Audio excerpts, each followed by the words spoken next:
O Exército Brasileiro está em campanha na macro-região para promover a inclusão de venezuelanos refugiados, principalmente para fomentar o mercado de trabalho com a mão de obra desses imigrantes. Esse assunto foi tratado durante a semana pelo coronel Jackson Wong em visita ao Jornal da Clube. Coronel, tudo bem com o senhor? Prazer recebê-lo. Um prazer, também é uma grande satisfação estar aqui presente também, espectadores da TV Clube, uma grande satisfação. A gente tem acompanhado o trabalho de acolhimento que o Exército Brasileiro vem fazendo aos venezuelanos. O senhor participa de um projeto interessante, isso é muito humanitário. Qual é o valor disso para o Exército Brasileiro? É uma questão muito importante, bastante relevante, né? O nosso trabalho, ele é necessário porque há uma grave crise humanitária lá no país vizinho, né? Nós entendemos que essa grave crise, né, originada, ela deu sequência a um grande fluxo migratório, né, para o nosso país, né? Pessoas em grande vulnerabilidade, né, psicológica, social, econômica, e essas pessoas, então, acabaram sobrecarregando a infraestrutura do estado de Roraima, né? É um estado com uma economia um pouco limitada, né, comparativamente com os demais estados da federação. E os serviços públicos, né, a educação, a saúde, o próprio mercado de trabalho, eles ficaram comprometidos. E essa tensão, né, essa questão da disputa, né, pelos recursos mais escassos, né, com esse aumento populacional súbito, chega, né, próximo a ameaçar a paz social, né, uma convulsão, que é o que não se quer, né? Então, essa preocupação, né, com a estabilidade, né, com a ordem pública, né, é o que nos motiva, né, o que nos leva a fazer o nosso trabalho, né? Claro que os fins humanitários são o primeiro motivo, né, mas especificamente, né, com o componente militar, né, a preocupação é em manter a ordem pública em toda a parte da nação. A macro-região aqui tem várias cidades que podem receber venezuelanos. Como que a gente pode imaginar eles saindo da onde eles estão, Roraima, chegando aqui na nossa macro-região, com a mão do Exército, com a mão da iniciativa privada, quem que pode ajudar? Bom, a fase que a operação se encontra agora está com ênfase na interiorização, né? Inicialmente, houve a necessidade de se fazer o ordenamento da cidade, né? A cidade ela estava fruto, né, dessa grande quantidade de pessoas, né? Com muitas pessoas dormindo na rua, né? Com muita sujeira, com ocupações irregulares, né? Então, isso foi providenciado no primeiro momento. Foi providenciado posteriormente o abrigamento, né? Nesse sentido, foi estruturado um comitê federal de assistência emergencial com os ministérios do Estado brasileiro, né, organizado nesse sentido, né? O Ministério da Defesa é apenas um dos componentes, né?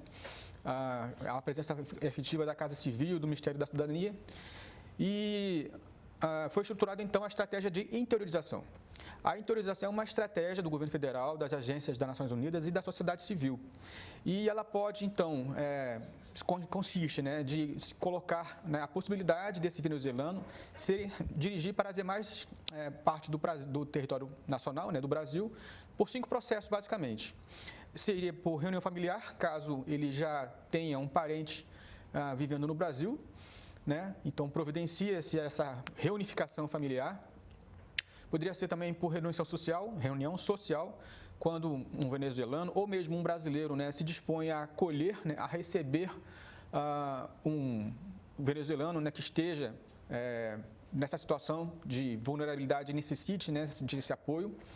Poderia ser também pelo processo de abrigo-abrigo, né, institucional, em que o venezuelano ele é levado, né, ele é interiorizado por meio de um abrigo, né, a partir de um abrigo que esteja em Boa Vista para um abrigo em alguma outra cidade. Esse abrigo ligado a entidades religiosas, ou grupos de voluntários ou não, né, religiosas ou não, e pelo processo também institucional, né, em que a sociedade civil, né, grupos de voluntários também, independente de ter um abrigo ou não, né, eles conseguem trazer essa família, né, alocar numa cidade do país e, a partir daí, fazer a integração nacional, social desse migrante. E o processo que nós consideramos com mais ênfase, né, e a razão principal de eu estar aqui na região, é o processo de vaga de emprego sinalizada, né, por meio do qual nós procuramos fazer coincidir os interesses, né, potenciais de pessoas, né, empresários ou não, né, microempresários de qualquer porte, né, que tem o interesse de contratar, né, uma pessoa, né, e essa pessoa, sendo um migrante, um refugiado, né, ele está totalmente legalizado. Ele tem já, na nossa operação, ele consegue um CPF, ele consegue a carteira de trabalho, né, que agora ela é virtual, né, digitalizada, né, linkada com o CPF. Ele recebe a sua identificação. Então, essa é a forma principal que nós consideramos de interiorizar, né, esse trabalhador, essa pessoa, porque nós realmente acreditamos na frase, né, que o trabalho dignifica, né, e por meio do trabalho já garantido, né, ele tem condições de conquistar a sua independência, resgatar a sua autoestima, né, e reconstituir a sua vida no nosso país. A gente ouve falar muito na necessidade de um Conselho da Amazônia para fazer toda a integração. É uma ideia que foi lançada pelo vice-presidente Mourão, que está caminhando para o Exército. É importante ter esse Conselho da Amazônia para também ajudar nessa reintegração do venezuelano que sofre lá no país dele, que passa pela fronteira e traz alguns problemas para cá. Com certeza, né? Com certeza. Nós observamos, né, que a Amazônia é uma região estratégica, né, para o nosso país, né, e ela é o primeiro contato que esse refugiado migrante tem, né? Ele sai do seu país, né, ultrapassa a fronteira, né, na cidade de Pacaraima, uma linha seca, né, uma fronteira extensa, bastante difícil de ser monitorada, de ser patrulhada, né? Então, o tema da Amazônia é totalmente relevante e é realmente muito interessante que tenha uma atenção especial para tratar com esse tema, envolvendo também essa questão agora do refugiado migrante, porque é a porta de entrada dele para o nosso país. O Exército trabalha de que maneira naquela região, na conversa, no dia a dia com aquele que chega como refugiado? Ele perdeu a pátria dele, ele não tem uma pátria aqui, ele precisa do apoio, da conversa, da orientação. Qual que é a posição do Exército a esse respeito? Exato, é bem interessante. Só um detalhe que eu acho importante colocar é que o Exército ele acaba aparecendo um pouco mais, né, talvez por causa da farda, né, mas o nosso trabalho ele é totalmente de cooperação e coordenação, né. Nós somos apenas um ente participante. Nós temos mais de 100, né, em torno de 118 agências participantes dos ministérios, dos governos federais, do governo federal, dos estaduais e municipal. Então, o nosso trabalho ele é de integração, né? Todos nós trabalhamos em equipe com um objetivo comum. Nós, quando temos essa questão, né, lidamos com essa questão do migrante chegando no nosso país, a gente observa que realmente ele chega numa situação muito crítica, né?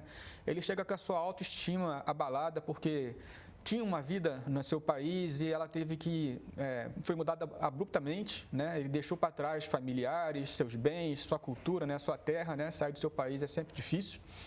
Ele chega em situação de saúde bastante complicada. Nós vemos pessoas chegando, uma situação real que eu já presenciei, né? Pessoas chegando com câncer terminal, pessoas que deveriam estar num hospital, né, recebendo tratamento e tiveram que passar quilômetros, né, para chegar até nosso país, numa estrada, num clima quente, né, não inóspito o clima. Né? Crianças que deveriam estar na escola de todas as idades, né, e estão num ambiente que não é salutar, né? Um abrigo não é a melhor situação, eles deveriam estar num lar, né? Uma casa constituída, uma família. E nós procuramos, então, dar condições para que essas pessoas tenham um alívio imediato, né? Nossos parceiros trabalham nisso, né? No abrigamento, na alimentação, no atendimento psicossocial. E nosso foco, né, é fazer a interiorização, né? E nesse sentido que nós acreditamos, né, que a participação da sociedade brasileira, né, nós somos uma federação, nós somos um país, né, possa colaborar, né, nesse sentido, para que essa estratégia, né, ela possa ter sucesso, né? Então, acreditamos que os 5 processos, né, que foram estruturados para proceder essa interiorização são muito válidos, né, estão disponíveis para serem apoiados, né? Nós aceitamos essas parcerias, temos um telefone, né, para contato, né, especificamente para o processo de vaga de emprego sinalizado, né, para quem desejar contratar algum trabalhador, né, especificamente de mão de obra qualificada ou não, nós temos o telefone 95, é o DDD de Roraima, 9990 52173. E também temos um e-mail, né? É o interiorização, né? Sem o cedilha e sem o tio, @ftlog1h1m, né? De humanitário, .eb.mil.br, né? Então, estamos disponíveis para qualquer tipo de informação, especificamente de emprego ou não, né? Encaminhamos ao setor específico, né? Ao processo específico.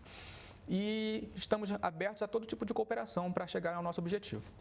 O que a gente tem de imagem, de ideia do Exército, hierarquia, a gente pensa numa linha dura, a gente pensa num quartel forte. Estou ouvindo o senhor falar em atendimento psicossocial, estou ouvindo o senhor falar em problemas sociais. Quer dizer, o Exército mudou muito?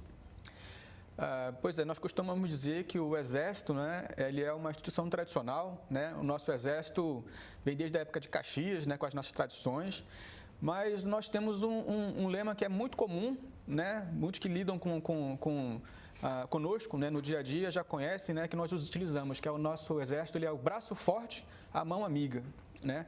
Então nós nos preocupamos, primeiramente, né, nossa missão, nossa atividade fim, com certeza é prover, né, manter a segurança nacional, mas a vertente da mão amiga sempre esteve alinhada, né, com o nosso esforço, né? Seja em situações de calamidade pública, seja em ações cívico-sociais, apoio aos nossos brasileiros, mesmo em momentos de crise. E esse é um momento que não foge, né, não é diferente da nossa linha de ação, né? Já tivemos também no Haiti, né, que é uma missão de paz, não é uma missão humanitária, né, tem particularidades e especificidades diferentes, né?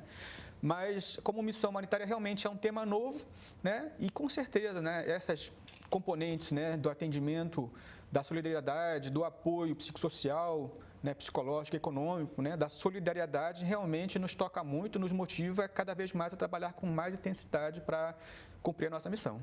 Todo mundo sabe também que o Exército tem uma formação forte para atacar problema de estrada, atacar o problema da enchente, fazer travessia com o cidadão, ajudar de uma maneira geral. Isso tudo está sendo colocado em prática na fronteira com a Venezuela. O senhor estava falando daquele lugar inóspito, difícil. Isso tudo também é usado lá de que maneira?